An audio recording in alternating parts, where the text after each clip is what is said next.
Oops.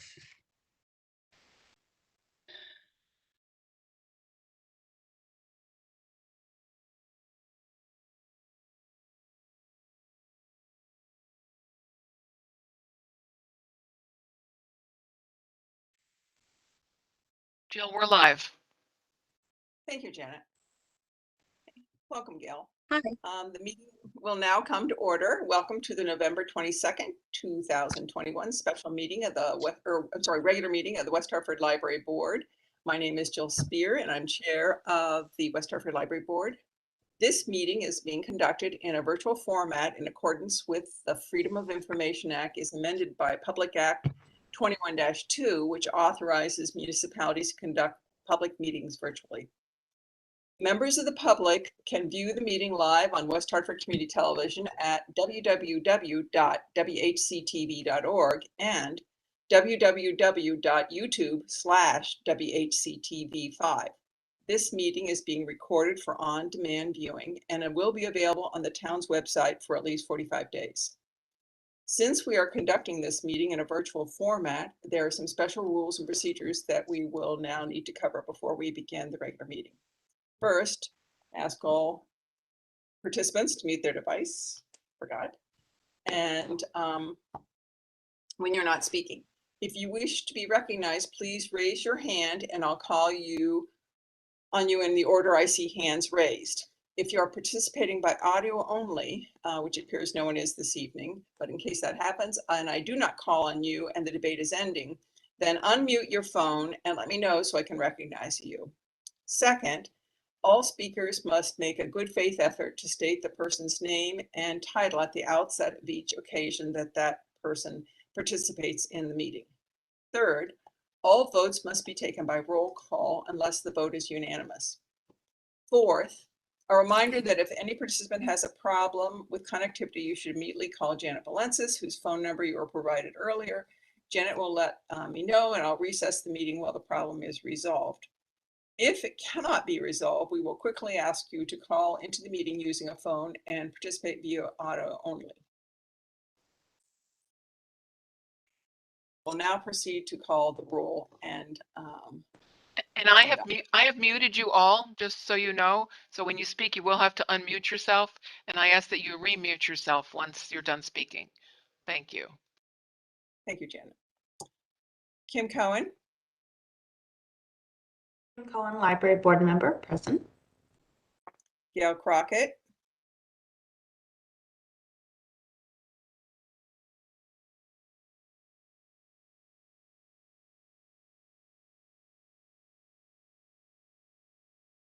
Gail, you're still muted. Gail Crockett, Library Board Member, present. Eileen Daly.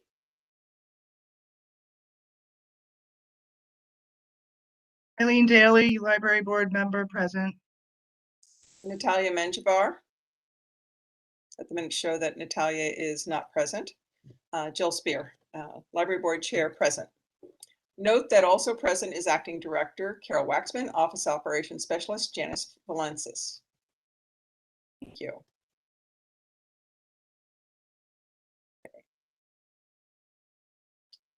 Okay. Our first agenda item this evening is public comment, and we have no public comment was submitted for this meeting. Our next agenda item is a call for approval of the consent agenda items 4, 8AI, and 8AII. Do I have a motion to approve those? Chair recognizes Gail Crockett. Gail Crockett, Library Board Member, move to approve the consent agenda. Thank you, Gail. Do we have a second? Chair recognizes Eileen Daly. I second the motion. Thank you. A motion has been made and seconded to approve the consent agenda. I'll now call the roll. Kim Cohen. Kim Cohen, Library Board Member, yes. Gail Crockett. Gail Crockett, Library Board Member, yes. Eileen Daly. Eileen Daly, Library Board Member, yes. Jill Spear, Library Board Member, yes. Okay, the motion is made and passed. The next agenda item is the President's report. And we just have one item this evening, and it's just to note that the director search is still ongoing, and we are working on it and hope to bring that to resolution before the end of the year. Our next agenda item after that is old business and a report on the new Community Cultural Center and Library branch. The chair recognizes Acting Director Carol Waxman to give us an update on that effort. Thank you, Carol Waxman, Acting Library Director. The Community Center Committee is reaching out to libraries across the state of Connecticut to determine which are located in community centers that may offer senior, teen, daycare, and other centers, plus recreational facilities, cultural opportunities, and classes for residents, plus a public library. Ellen Phillips and Pramod Pradhan from the Faxon Branch Library and I plan to make site visits to these facilities and have prepared a site visit questionnaire for this purpose. We will compile data from these visits accordingly. In the next few weeks, we plan to visit the communities of Niantic and Shelton, Connecticut, where there are community centers with libraries in them. On November 10th at 1 o'clock in the afternoon, I was present along with Pramod Pradhan from Faxon, our community outreach librarian, when Governor Ned Lamont and members of the West Hartford legislative delegation gathered in front of the new site for the community center in Elmwood. Mayor Cantor was also present. There was a press conference in which the town's purchase of the 8.5-acre former St. Bridget School site is. The property will be converted into a community and cultural center, replacing the current Elmwood Community Center.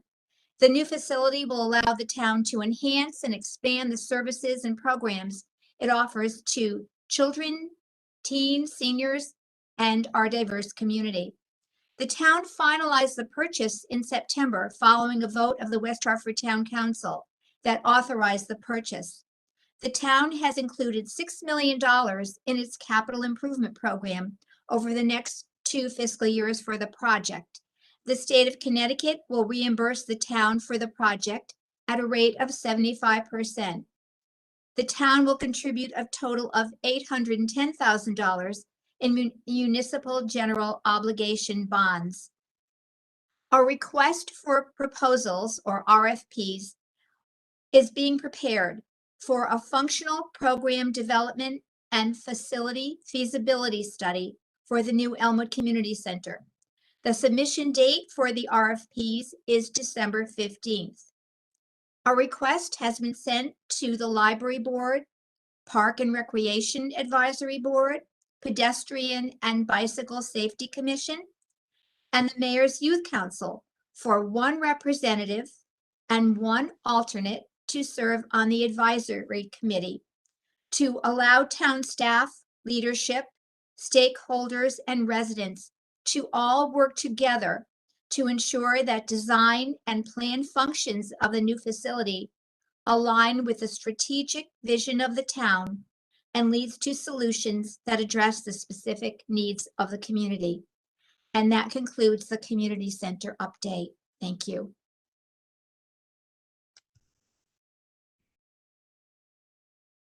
Sorry, thank you, Carol. Do we have any questions from any of the board members?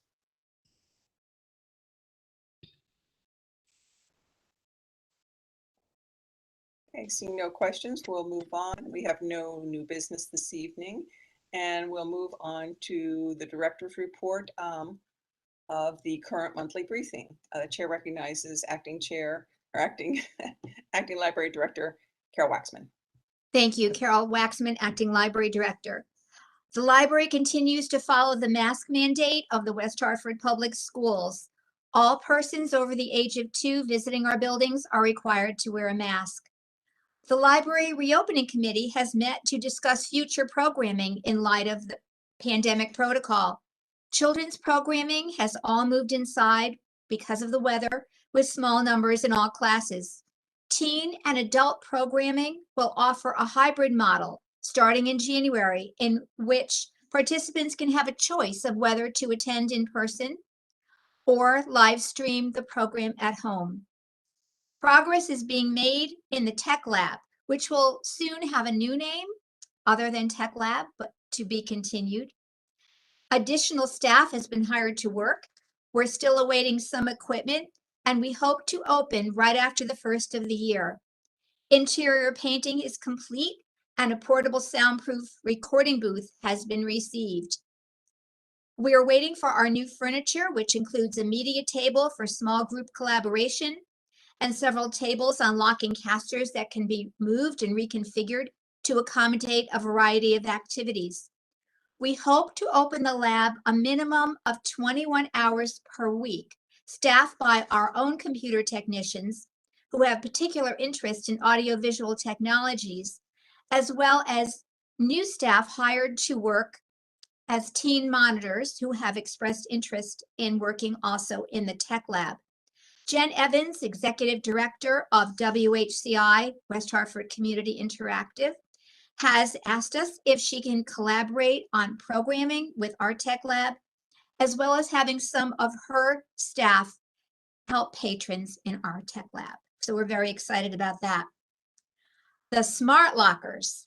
I'm very happy to report that the first smart locker pickup was October 25th, 2021.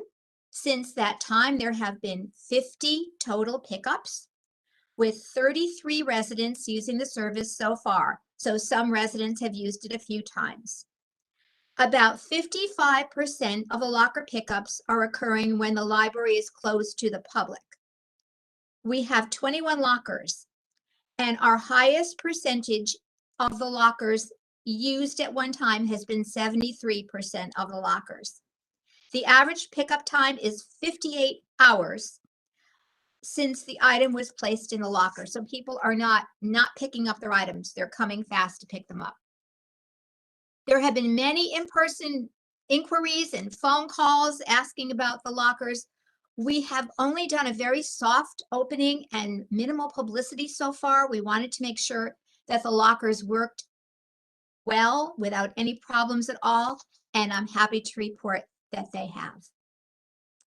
The budget process for the next fiscal year begins on December 8th. Janet Valentius and I are awaiting our budget package from the Department of Financial Services. The study pod. Patrons are booking appointments daily to use the study pod.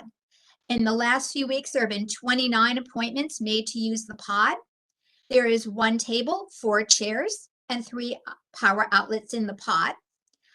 Reservations can be made online, by phone, or in person, and can be made up to 14 days in advance.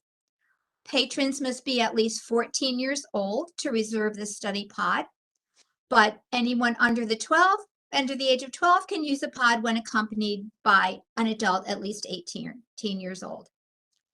A professional development committee has been formed. We've met one time so far, and we've determined through a survey what subjects our staff is most interested in receiving development on.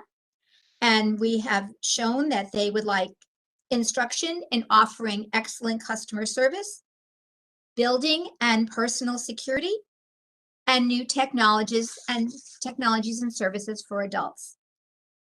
The Mayor's Youth Council has met 3 times, twice in special virtual meetings and once in person, in a meeting which took place in the Town Council chambers.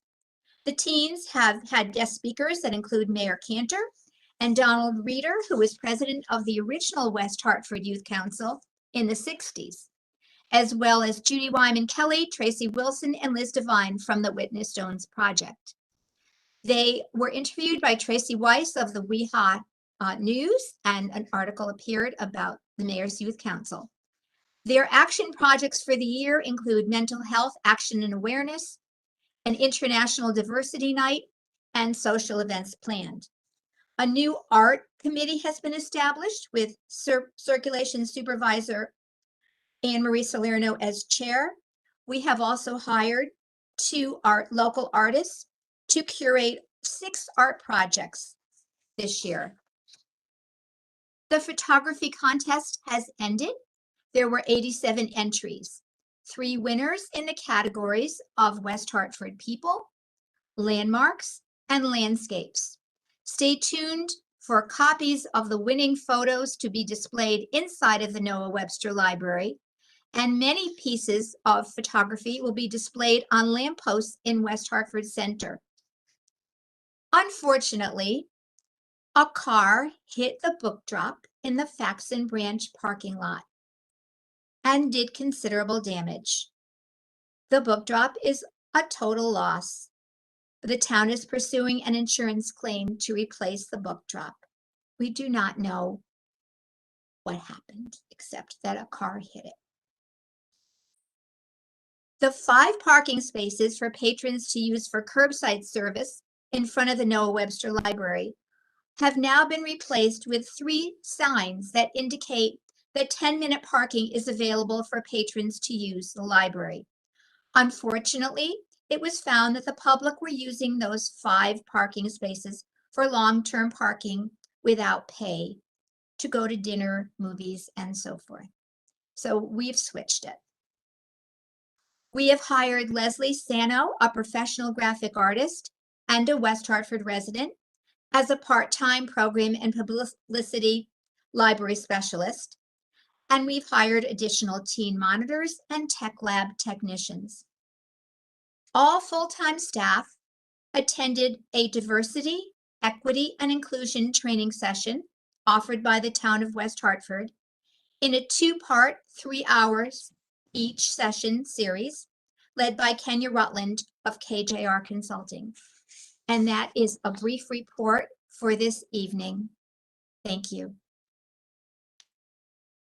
Thank you, Carol. That was great. Chair recognizes Gail Crockett. Thank you, Carol. I just am Gail Crockett, Library Board Member, seeking clarification on the curbside parking availability. Is it gone or what? It is And not, Carol Waxman, Interim Library Director, it is not gone. Instead of 5 parking spaces with cones, we now have 3 with tall town signs that say, this is a 10-minute spot for a library visit. This is unfortunately, Gail, to discourage those who thought that those other 5 spaces with the cones were for them to use to spend the evening or the day, whatever.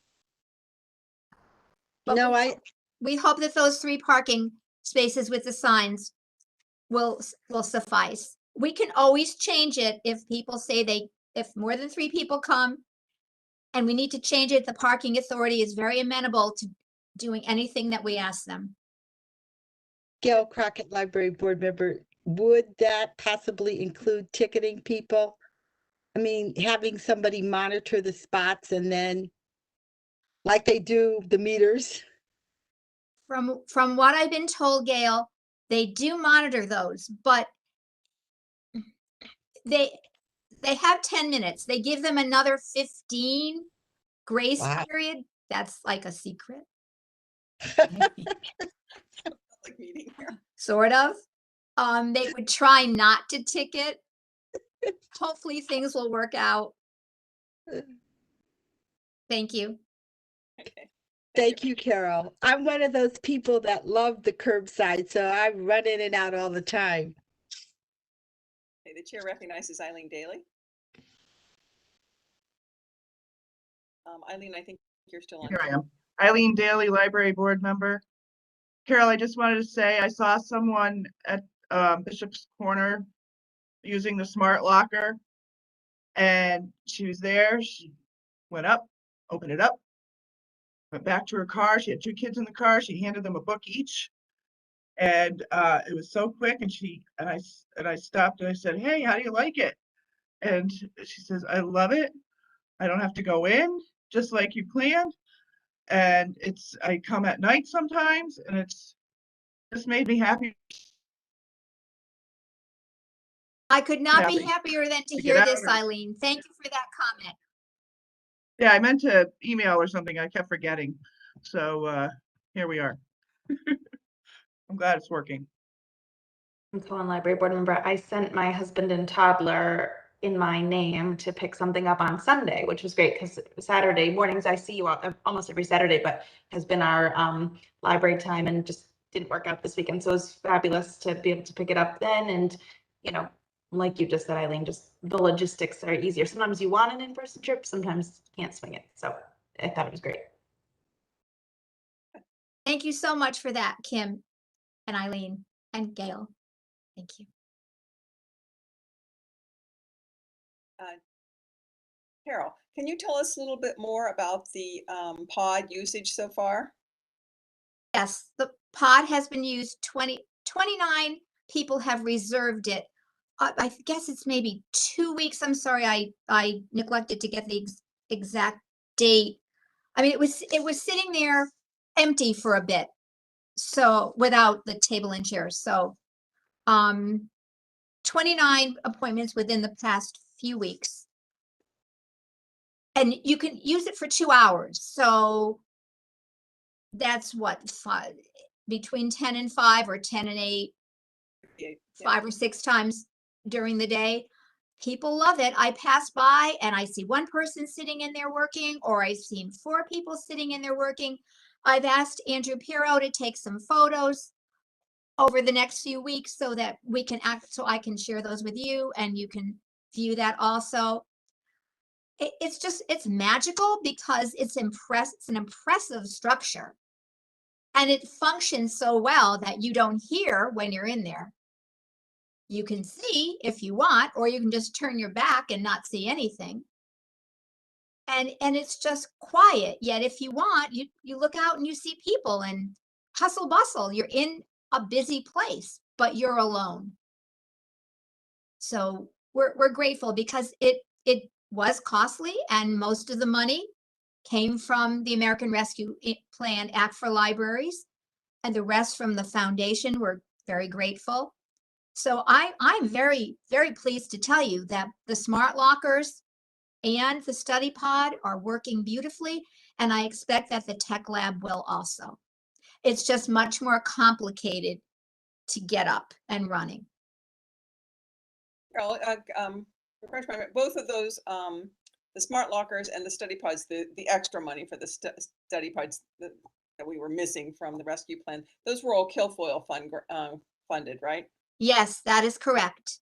And as a public meeting, I just want to remind the public that should they want to help contribute to features like that, all that money comes from private donations to the West Hartford Foundation, as well as all programming provided by the library is funded through the foundation and not through their tax dollars. So anyone who would, it's getting to end of tax year here, and if anyone would like to contribute, please feel free to reach out to the West Hartford Library Foundation, and they gladly accept the donations. They're well spent this year, especially with all those new facilities available that have helped us so much during the pandemic and going forward, obviously. Any other questions from board members? Janet, Chair recognizes Janet Valensis. I just want to make a clarification about programming. The library does have a programming budget from the town of West Hartford, and the Kilfoyle and other funds in the foundation are used to supplement that. It's not entirely funded by the foundation. Thank you. Janet, can you clarify that again? As I recall, is it that most of the money comes from the foundation? Do you remember the numbers off the top of your head? It depends on the year. I mean, we have a budget, and whatever we can't get or is more expensive than we use the foundation for. Okay, thank you. I don't have the numbers. Gee, I can't imagine why. Thank you for the clarification, and my mistake. Okay, if there are no other questions, then we will move on. We are going to enter into an executive session to discuss the recommendations of the Library Director Search Committee. And prior to that, the executive session will adjourn the library board meeting following the executive session. So we will not coming back into regular session. Just a note prior before we make that motion, the next library board meeting is scheduled for December 27th. That's an optional meeting. So depending on what we have on our plate, that may or not be held. It may be canceled. So right now, I'd like to have a motion made to enter an executive session. Chair recognizes Kim Cohen. Cohen, Library Board Member, I move that we move to executive session. Great. Do I have a second? Chair recognizes Eileen Daly. Eileen Daly, Library Board Member, I second the motion. Thank you. Motion has been made and seconded to move into executive session. I'll now call the roll. Kim Cohen, Cohen, Library Board Member, I'm in favor. Gail Crockett, Gail Crockett, Library Board Member, approve. Eileen Daly, Eileen Daly, Library Board Member, approve. Jill Spear, Library Board Chair, approve. The motion is made to enter the executive session passes. I invite all board members, Kim Cohen, Eileen Daly, Gail Crockett, to attend the executive session. And before we enter into the executive session, I note that the board does not intend to take any action for the executive session and will stand adjourned immediately following the executive session. Thank you. This ends the live streaming and recording. I'm going to end the live streaming and Carol and I will exit.